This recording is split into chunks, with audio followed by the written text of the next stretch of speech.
welcome back to Sports Done Right. I'm your host, Hunter Wright, and to my left in the hand-me-down track jacket is my co-host and brother, Chase Wright. Yeah. And this week on Sports Done Right, we are doing the NFL Midseason Awards.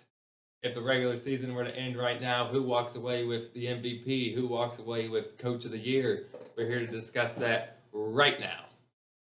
So along with crowning the midseason awards, we're also going to go over all the madness that was the NFL trade deadline. There were 10 deals done last minute. We have major upsets in the NFL and college football scene. And we're going to discuss Travis Etienne. Is he a top 10 running back in the NFL? Is he a top 5 running back in the NFL? We're going to discuss it. And as always, the offensive and defensive players of the week. Now, mid-season MVP. My pick. Drum roll, please. Ba-ba-ba-bum. I have Josh Allen. It's the only correct thing. It really is. Josh Allen, 6-2 record, 64.1% pass completion percentage, 19 touchdowns, 8 interceptions, a passer rating of over 99, and he's averaging 300 yards per game. He's on pace to have the best season of his career. And Chase's pick. I think you guys would have guessed it. Also, Josh Allen. Now, question is, now who's in second? Who he does not think is even top 3. I mean, in my opinion, the MVP rankings go Josh Allen, Lamar Jackson second, third, Tua Tagovailoa, not at all actually, and then Jalen Hurts. And that's no offense to Jalen Hurts. Well, you offended him by putting him at 4th. Well, you hurt Tua's feelings more than the coach hurt his brain. I don't care about Tua's feelings. Tua's missed 2. That's okay. Nobody cares about Tua's feelings. Nobody has cared about Tua's feelings. Hasn't he missed like 3 games this year? The team doesn't care about the feeling in his head, in his hands. Look, they tried to replace him multiple times since they drafted him. Nobody cares about Tua's feelings. Dude, Tua has been obviously lighting up the scoreboard when he's in the ball game. He's had high numbers and everything like that. But you can't miss 3 games and just be 3rd place in MVP voting in your eyes. Look at how the team didn't look that good with Teddy Bridgewater and Skylar Thompson. And you can say, oh, well, it's all about getting the ball to Tyreek Hill and Jalen Waddle. Well, Thompson and Bridgewater didn't do a very good job of getting the ball to Tyreek Hill and Jalen Waddle. That's on them. That's why Tua is the most valuable player, because he gets the ball. He's obviously... You need a good quarterback to put in the receiver's hands, obviously. He's not the most valuable person on the team. I have him 3rd. Hurts? He's not 3rd. The fact that Hurts isn't 2 is astonishing. He's led them to 7-0 Hurts is having a great season. Best season of his career so far. I mean, he's been a dual threat. I mean, this is probably his best season running the ball. He's been making the passes when he needs to make the passes. Got the Eagles undefeated and rolling. An undefeated quarterback, yes. I think he deserves a 2 spot. And Lamar is a good debate for number 3 or for number 2, but I have him at number 3 just because they've struggled to close games, and unlike the Eagles, they're undefeated. Lamar Jackson. I mean, are the Ravens going to buck up and pay this man? I don't know, but I mean, they're obviously going to run the ball. Obviously, Lamar's going to get his numbers, but he needs to close games. But yeah, I mean, you got to pay him. I mean, come on. They need to go ahead and pay Lamar. He has earned his contract, but Josh Allen is the undisputed Sports Done Right MVP so far through 9 weeks of the NFL regular season. Now, Offensive Rookie of the Year, I have Kenneth Walker, who Chase thinks is number 2, evidently. 2. But Kenneth Walker, keep in mind, Kenneth Walker did not start the first 4 games of the season. But since he's been inserted as the starting running back, since he became the starter, he's averaging 400. He's got 424 yards and 6 touchdowns in the last 4 games. Good for him. Like, if he had been starting from week 1. Yes, if. He would be number 1 if he had been starting. You can't just come in. He has 570 yards on the season. He has 7 touchdowns, 7 rushing touchdowns, which is the most among rookies, and it is 4th in the NFL. 4th. I give Offensive Rookie of the Year to Kenneth Walker III, who, by the way, I thought was the best running back in last year's draft class. So the fact that he was drafted in the 2nd round. Who was drafted above him? What running backs even went in the 1st round this year? Did Breece Hall go first round? I can't remember if Breece Hall went in the 1st round. Anyways, I thought Kenneth Walker was the best running back too. I know he wasn't the first running back taken. But Chase is Offensive Rookie of the Year. The right answer. Dameon Pierce. Dameon Pierce. He's more valuable to the Texans than Kenneth Walker is to the Seahawks. Well, Dameon Pierce, 678 yards, most among rookies. He has 3 rushing touchdowns. He's running like an animal out there. Which is less than Taysom Hill. Don't care. They can't score. Dude, I'm not worried about the touchdowns. Touchdowns are important in my eyes. Well, they're important. But, I mean, he's on the Texans, unfortunately. But he's been doing everything that he possibly can, and he's the only reason why the Texans are even in most of their games. His 678 yards are 6th in the NFL. I mean, he's done all he can do. No, I'm not ready to change the slides yet. I'm just saying, like, Kenneth Walker might have more touchdowns right now. Well, he does have more touchdowns. But I'm just saying, Dameon Pierce has been consistent throughout the whole season, and as you just heard the yard stat, I can't put Kenneth Walker in front of Dameon Pierce for midseason Rookie of the Year awards. Now, when it comes down to the end, after the regular season, maybe you can have an argument, but for midseason, no. He's number 2. I'll throw this stat out there. Pierce started 4 more games than Walker and only has 100 more yards out of it. He doesn't get the ball as much. Just saying. Well, you can just say that while Kenneth is at number 2. So Walker's getting the ball. Obviously, if you just more than Pierce. Yes, because Pierce is on the Texans, and they just don't know what's going on. So he's being used in that offense more. Yes. What does that have to do with him being in front of Dameon Pierce? He's being used more in the offense. It's Offensive Rookie of the Year. He might be getting used more, but what does that have to him having a better year than Dameon Pierce? I mean, the production's going to catch up. It's going to catch up, but that's why I said at the end of the season, I might have Kenneth Walker over Dameon Pierce. But mid-season awards, Dameon Pierce is above him right now. Moving on to Defensive Rookie of the Year. I have Tariq Woolen. Seattle really came away with a good draft. But Tariq Woolen... Where was he drafted out of? UTSA. Would not have expected much from a UTSA Roadrunner. I mean, how old is that football program? 10 years? I'm older than them. But Tariq Woolen was drafted in the 5th round by the Seahawks out of UTSA. He has 31 tackles, 4 interceptions, which is tied 2nd most in the NFL, and it is the most by all rookies, by double 2nd place. And he returned 1 touchdown, 1 interception, 4 touchdowns. He has 2 fumbles recovered, and he recorded an interception in 4 straight games. The fact that you have him at number 1. Up through 8 games. Come on, let's get to the real number 1 here. I mean, and Chase's pick for Defensive Rookie of the Year comes to no surprise. He's been the 2nd best corner in the league this year. 13 pass deflections, most in the NFL. the 4th overall draft pick, Sauce Gardner. People are scared to throw it to him, and he's a rookie. I mean, this guy just doesn't allow touchdowns. Since at Cincinnati, he didn't allow a touchdown. That is true.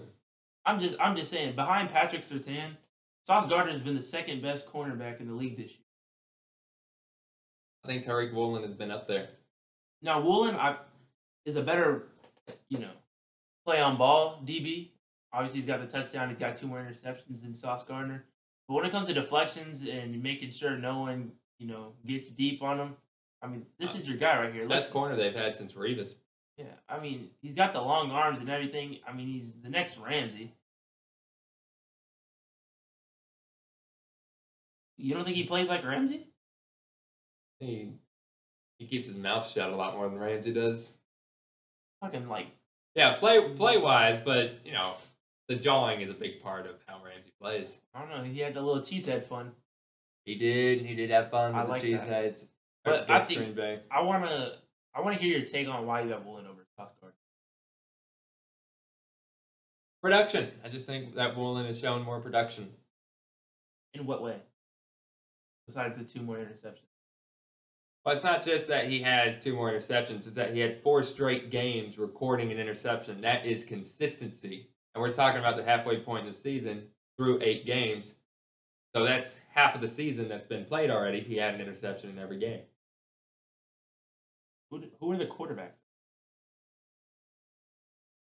Whoever Seattle played against from weeks 3 through 6. We'll have to look at that. But no, Sauce Gardner, not worried about all that. Sauce Gardner is definitely going to be a better player and have the better career.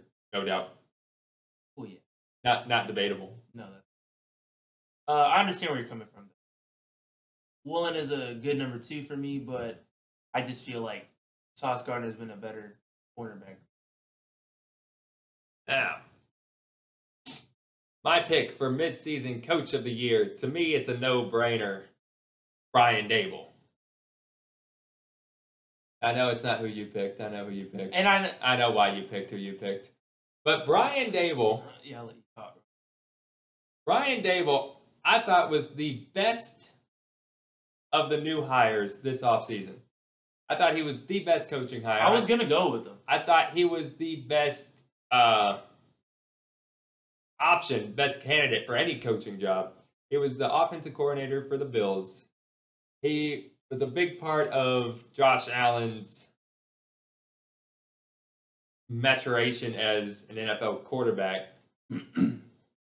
And Brian Daboll has coached under Bill Belichick and Nick Saban. He's got the pedigree. I knew he was going to be a great coach wherever he went. I knew the Jaguars weren't going to pursue him.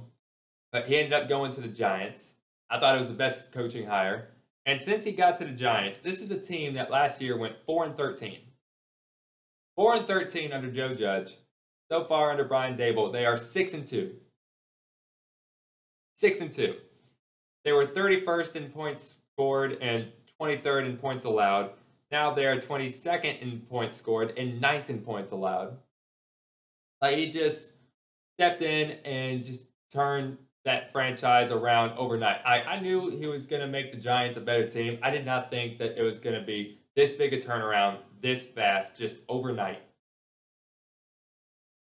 And Daniel Jones is having the best season of his career. Saquon Barkley on pace to have the best season of his career. And Daboll is a good number 2 for me. I was gonna go with him, but let's get to my pick real quick. Let's see who Chase did pick for Coach of the Year.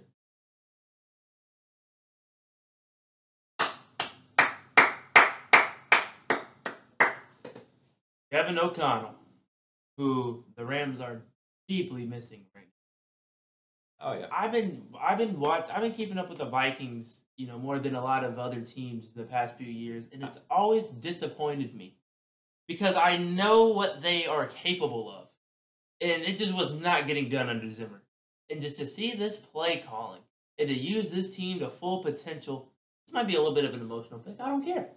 I'm going Kevin O'Connell. They're 7-1 right now. I mean, the offense is rolling. I mean, can't take anything from the defense too because they're playing well as well. But I have him over Daboll mainly because I think, as good as a coach Daboll has been to them, getting them to a 6-2 record at the start of the year so far, I think it's really more so scheduling and Saquon Barkley coming back. But I mean, we'll see. I think the Vikings are contenders, while I think the Giants are pretenders. So that's why I give it to Kevin O'Connell. Well, O'Connell, he was the offensive coordinator for the Rams. That's a funny.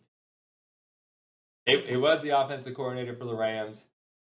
He's now the head coach of the Vikings. He's done wonders for the Vikings offense.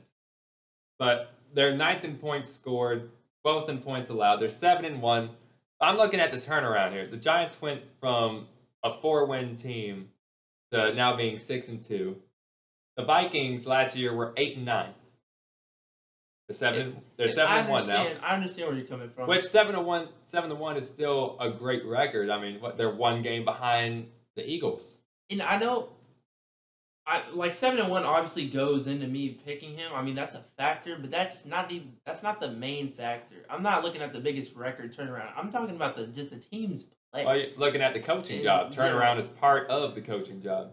And why is Daniel Jones having one of the best seasons of his career? Because It's not because of Daboll. Daboll is limiting. That is not because of Daboll. Daboll is limiting Daniel Jones. They're getting Saquon more involved in this offense. Like Daniel Jones had been averaging 220 passing yards per game under Joe Judge. Now he's averaging 170 passing yards per game. They're throwing the ball a lot less. They're putting a lot less on Daniel Jones. Which I give Daboll credit for. Look, Jones finally looks like a quarterback that would have been drafted in the first round if he was a rookie right now. I don't know about that one. I feel like this might as well be Daniel Jones' rookie year because we're finally seeing what he can look like with a good. I mean, look at the coaches. You can say that about a lot of players. We could say that this might as well be Trevor Lawrence's rookie year. We could say this might as well be Tua's rookie year. It's more so Saquon in the defense. Look at the terrible I don't think coaches. It's more Daniel Jones progressing. He's progressing because they're putting less of the game in his hands. They're putting more on Saquon's shoulders. Yeah, putting it, giving him less room for error. Yeah. That's part of coaching.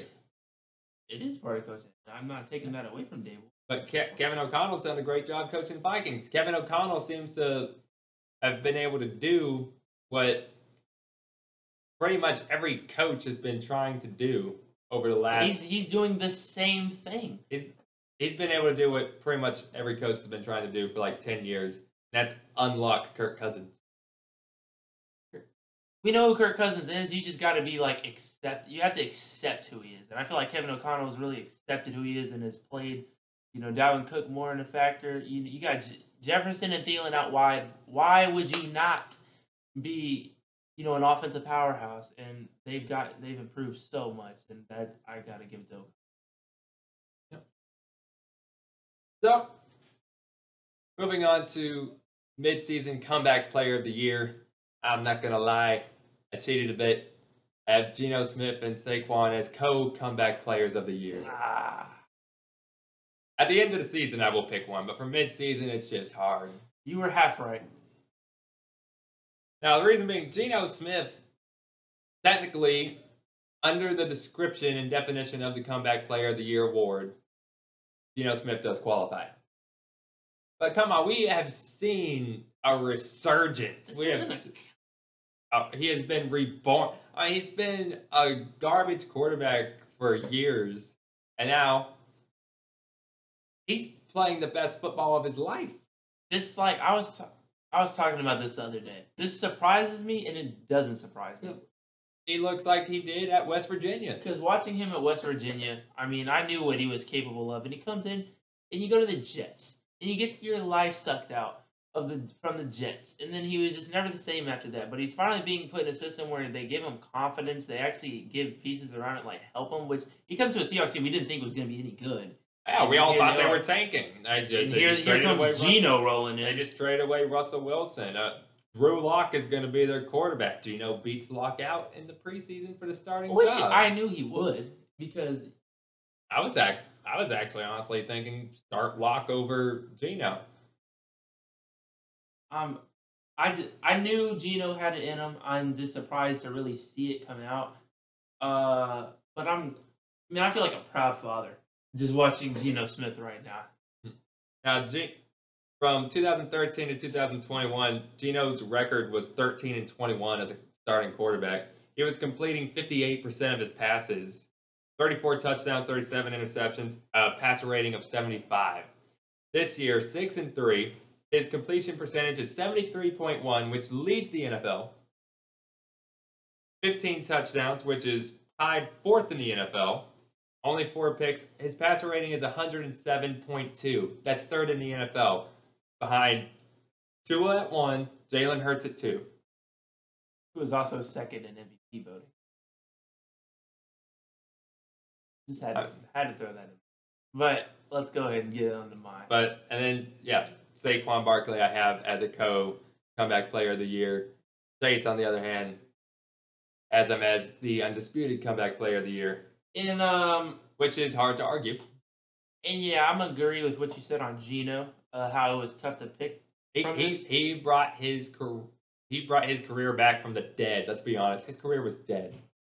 Geno is a good number 2, but I feel like I'd rather give it to the person that's dealt with all these injuries and finally, broke out. And we knew what type of player Saquon Barkley was. We just needed to see it. And we have seen it before, but we saw it his rookie year. We haven't really seen it since. All these injuries have just been stacking up, and to see him come out and play as well as he's been playing this year, I would give it to someone that's been dealing with injuries more so than someone finally waking up. But technically, they both qualify. But I'm going to go with Saquon as my pick. Now, Saquon, over the last 3 seasons, has only played 28 games due to injury. He has averaged 58 rushing yards per game. In 2021, he played 13 games, averaged 45 yards per game, and had 2 touchdowns. This year, he's played in all 8 games, 779 rushing yards, third in the NFL, 97 yards per game, 5 touchdowns, and 189 receiving yards. Saquon Barkley has he's reaching his potential. He's staying healthy. He's showing us what everyone expected him to be. Might I add, those jerseys are very nice. But here is the full list of winners: MVP, Josh Allen and Josh Allen. Offensive Rookies of the Year, Kenneth Walker and Dameon Pierce. Which, might I add, Kenneth Walker will probably be it at the end of the year. Barring anything unfortunate. Yeah. Defensive Rookies of the Year, Tariq Woolen and Sauce Gardner. Coaches of the Year, Brian Dable and Kevin O'Connell. And Comeback Players of the Year, Geno Smith and Saquon Barkley. The way the NFC is looking this year, man, it's hard to really, count on Kirk Cousins, but I seem to do it every year. So I really think the Vikings can maybe get it done. You know what the Vikings with Kirk Cousins remind me of? The Eagles with Carson Wentz? No, because Carson Wentz kept getting injured. Cousins just chokes.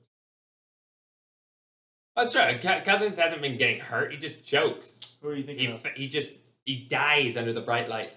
No, they remind me of the Chargers with Phillip Rivers. Like, an offense that is oh so good, a quarterback that can play exceptionally well. Like, why are you not going farther in the playoffs each year? How have you not been in the Super Bowl yet? Like, I think Rivers, Tomlinson, and Gates. How did that offense never win a Super Bowl? I don't know, but I think now that Kirk Cousins has put on the chains of all the players, and that video you're going to be playing after they win the NFC Championship game. I mean, oh yeah, the NFC Championship runs through Philadelphia. It's theirs to lose, but I mean, I don't know. After putting those chains on, Vikings might step it up. Or has he just weighed himself down with even loftier expectation? It's very possible. By the way, might I add, Kirk Cousins, keeping your body right. Just had to put that out there. Caught me off guard on that one. Yes, Kirk Cousins is much more put together than we expected. I mean, we know NFL quarterbacks have to stay in shape, but Kirk Cousins looks like he's trying out for a Marvel superhero. And now the trades on the November 1st NFL trade deadline. There were 10 of them. There was just back-to-back rapid fire. Ian Rappaport and all them were going crazy, phones blowing up. Had to have been busiest day of the year for them. But one of the trades being Bradley Chubb dealt to the Miami Dolphins in exchange for Chase Edmonds, a first-round draft pick, and a fourth-round draft pick. What are your thoughts on this one?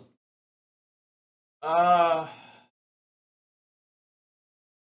think that it was a good move by the Dolphins, especially with, the Broncos, looking to move them, and you wanted to add a good piece to the defense. But first round draft pick, don't know if I would have put on Bradley Chubb.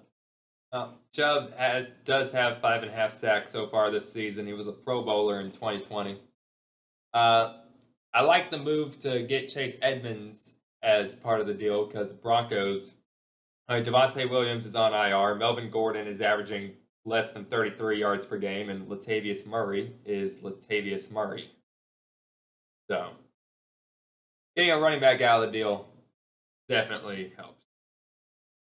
Now, the Broncos also traded for Jacob Martin, essentially just replacing the spot, the open vacancy left on the roster when they dealt Bradley Chubb. Martin is a unimpressive fifth-year linebacker. He's got 8 tackles this season for the Jets. No thoughts on this one. I didn't even know this was a thing. No, just get another body in the linebacking core because you lost one. But the Dolphins traded for Jeff Wilson. I really like this move. I like this one too. Jeff Wilson has spent 5 years in San Francisco. He's got over 1,700 yards and 15 touchdowns with them. So far in 2020, he started 6 games, 468 yards, 2 touchdowns, 10 catches, 91 yards. In his Miami debut, he ran the ball 9 times for 51 yards, and he had 3 catches for 21 yards. The way the offense runs, I felt like Jeff Wilson was a great fit for it. So to give up a 5th-round pick, it doesn't really hurt the Dolphins all that much. And you just moved Chase Edmonds. Yeah. But you literally get to keep a running back just like Chase Edmonds, who's Jeff Wilson I would take over Edmonds. I think Jeff Wilson's a better running back. And you bring in Bradley Chubb, so I think it was a great move by the Dolphins. And the rich get richer. That offense arguably improves in the backfield, and they added Bradley Chubb to their defense. The Dolphins are going all out this year. And the Niners, I mean, they got CMC. They don't need Wilson anymore in that crowded backfield. Yeah. So, smart move on both sides.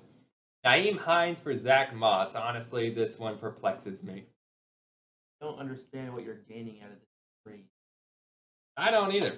Hines in 2018 was a 4th-round pick. His career high is 380 yards in one season. Moss has played 31 games for the Bills, has started in 0 games, 4.1 yards per carry, but he loses all his carries to his own quarterback. For the Bills, I mean, I guess you want to get a better running back just for this team. You see everyone else making moves, so you go out and get Hines, but, I mean, I'm not really trading for him. I mean, I guess Hines is a more talented running back than Zach Moss. And, and the Colts, so you give up Hines for a conditional 6th-round pick, and you get a running back in return for him. So you probably get the better end of the deal here. Yeah. Oh, well, it was obviously the Bills won the trade, but it was more so just to add a better running back to the room. I don't know. Colts swapped one body out for another, and they got draft compensation. A 6th-round pick that's going to end up being a practice squad player. I'm just saying, Hines. I mean, you never know. You truly never know. I do know. Hines was a 4th-round pick. Jeff Wilson, we were just talking about, he was undrafted coming out of North Texas. I feel like Hines is one of those guys that did decent on the Colts, but I don't feel like he's going to do anything. I mean, he was buried behind Jonathan Taylor, so. Now, if I'm a Bills fan, I'd be irked because you hear that the Bills could possibly make a move for Chase Claypool or Jerry Jeudy, or they're calling about Christian McCaffrey, they're calling about Alvin Kamara, and you got Nyheim Hines. That's getting underwear for Christmas. That's what that is. There's nothing really to say about that trade, but I do have something to say about this one. I do too. Trent Baalke, I give him a lot of shit. I do. I talk a lot of trash about Trent Baalke, to be fair. In my opinion, he 100% deserves it, but this was a good move. Oh, this was a real good move. Now, the Atlanta Falcons trade wide receiver Calvin Ridley, who in 2020 had 90 catches, 1,300 yards, 9 touchdowns. He's currently suspended for the entire 2022 season. But so you're not getting immediate help, but this is building to the future, and you give up 2 conditional draft picks if you're the Jaguars. The Jaguars will send 2 conditional picks to the Falcons. It could be a 5th and a 6th, and then the other one could be a 2nd, 3rd, or 4th. One of them is depending on when Calvin Ridley gets reinstated. The other one is depending on if the Jaguars re-sign him to a long-term deal for a certain amount of money. So whenever the NFL reinstates him and whatever contract he works out with the Jaguars, that will determine what the Falcons actually got. I love to see this move in 2 different ways for the Jaguars. You go out and get a guy that's been nothing but productive for the Falcons. I mean, he's a true solid wide receiver coming into the team. And also, moving these picks for him shows that you're not consistently building for the future. You're willing to give up something to help the team like now. Obviously, he can't play now. He'll be playing next year. He'll probably get rid of Marvin Jones. I mean, just think of it as using a 5th round pick on Calvin Ridley, basically, or a 3rd or 2nd.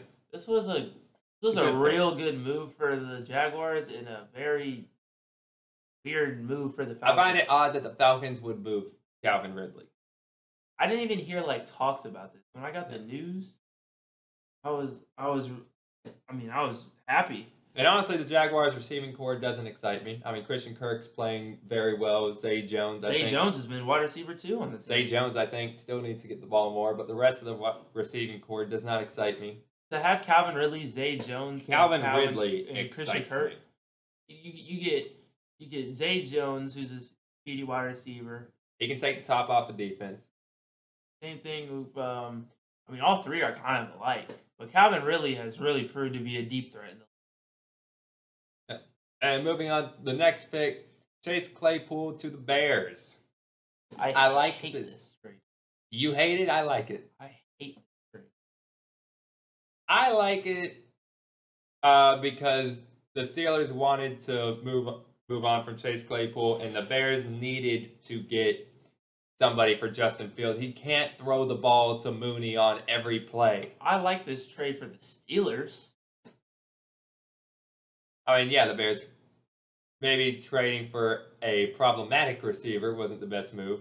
But that's not it. I don't care about it. I care about how the Bears want to ship these players out, and they have no direction of where their team is headed. And then they want to turn around and spend a 2nd-round pick on Chase Claypool. I understand you want to get help, for Fields, but that doesn't mean you just go running out there. I do find it odd that you move Robert Quinn, you move Roquan Smith, you put a premium on the future, but then you get kind of a win now trade here for a guy that's contract is going to be up in 2 years? I don't know. It just doesn't make a lot of sense to me. It's like you started venturing in the opposite direction. But hey, Fields gets himself a target. The Steelers got more back for Chase Claypool. Claypool was drafted. The Texans got for DeAndre Hopkins. Claypool was drafted in the 2nd round in 2020. He gets traded for a 2nd rounder, so they get their initial investment back for him. He averaged 866 yards per season. He has no situational awareness whatsoever. Dude, he's completely consumed with TikTok and things not pertaining to football, and it affects his play. Remember when they couldn't get a playoff because he was dancing and celebrating getting a first down when they were trying to go no huddle? Yeah, I do remember that. That cost them a game. And then Claypool shows a complete lack of maturity when he goes up to the podium and in the post-game interview says he didn't think that his celebration affected the game. Like, look, you screwed up, but just go out. You're a young guy. Mistakes are made. Mistakes get made. Stuff happens. Just own up to it. Admit what you did was wrong. Learn from it. No, he took no responsibility whatsoever. The end of an era in Pittsburgh with the TikTok duo. Thank God. TJ Hawkinson to the Vikings. This is a move that is entirely one-sided. Oh, TJ man. Hawkinson, along with a 4th-round pick and a conditional 4th/5th round pick, gets moved to the Vikings for a 2nd and a 3rd. I mean, what the hell? So, what did you really get out of this, Detroit? You move a 4th rounder up to round 2. I don't understand this. I mean, great for the Vikings. They just added another threat to their offense. I mean, great for TJ Hawkinson. You just went from Jared Goff to Kirk Cousins. My God, I mean, I want to see him just go off against Detroit. That's a glow up. Hawkinson, in his first game with the Vikings, he was targeted 9 times, caught 9 passes, 70 yards. He was the 8th overall pick in 2019. In 47 games with the Lions, he had over 2,000 yards, 15 touchdowns. Like, he's one of the best tight ends in the league. And you... Oh, he's top 5 for sure. And you traded him for what? I don't know. Unless you... Such a Lions move. It is. And unless you take those picks you got from Minnesota and you use them to trade up to get someone really, really great, then it's just not a good move. William Jackson gets moved from the Commanders to the Steelers. He was a 1st-round pick in 2016. He has 5 career interceptions. Very underwhelming player. Very underwhelming trade. C. Give it a C. Rashad Fenton gets traded to the Falcons.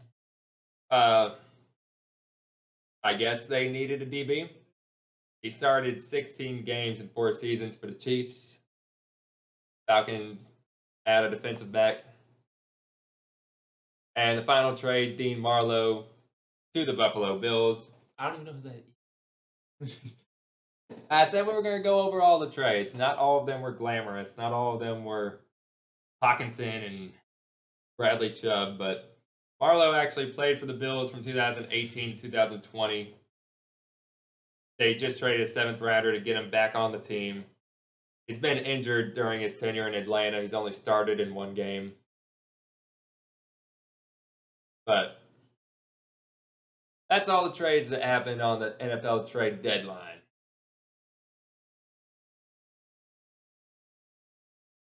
And now the upsets. LSU beat Alabama. I was not expecting that. It didn't surprise me a whole lot, but I didn't think they were going to win. LSU was ranked, what, 10th? Yeah, they've been on a win streak. This Alabama team has played poorly on the road. It's one of the worst Alabama in a while. Bill O'Brien's the main reason for that. Get Bill O'Brien out of that. Why does anyone employ Bill O'Brien? Why? They saw the implosion in Houston State and said, you know what? I want him. But we're just not going to put him in charge of recruiting. I mean, they're wasting one of Alabama's best quarterbacks. Dude, Bryce Young is a great talent. And just that team, Bryce Young isn't supposed to have his talent wasted until he gets drafted by, a bottom feeder. It's sad he's not going to win a national championship as a starter. Yeah, but Surprising turn of events. Alabama actually made a last-second field goal to force overtime. Kudos to Will Reichert. Usually they miss those kicks. Then in overtime, Alabama scored, LSU scored. LSU got the 2-point conversion. They win 33-32. Something like that. Yeah. I was a big fan of the 2-point conversion because a lot of people said, "Well, Go for the win now." What's one more series gonna do?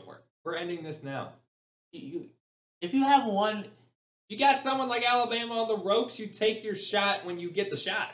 like Brian Kelly said, he said, if you were to tell me that I would have a chance to win the game with one play, I'm taking that chance 100 times out of 100. And I felt like that was a perfect answer. Yeah. Because I feel the exact same way. When you got a giant like Alabama on the ropes, as soon as you see your shot, you take it. The New York Jets beat the Buffalo Bills. How in the hell did that happen? They did a great job blocking up Stephon Diggs. Josh Allen made some errors in there. The Bills just didn't play their best game. I mean, the Jets didn't even play super well either. The Bills fall to 6-2. Just so the Vikings have a better record than the Bills right now. Not expecting the Jets to beat Buffalo. Do the Bills have the Coach of the Year? I do believe the Bills have Coach of the Year. I mean, not Bills, Giants. Yeah, wrong New York team, buddy. But I mean, the Jets are surprisingly pretty solid this year. That division is pretty stacked.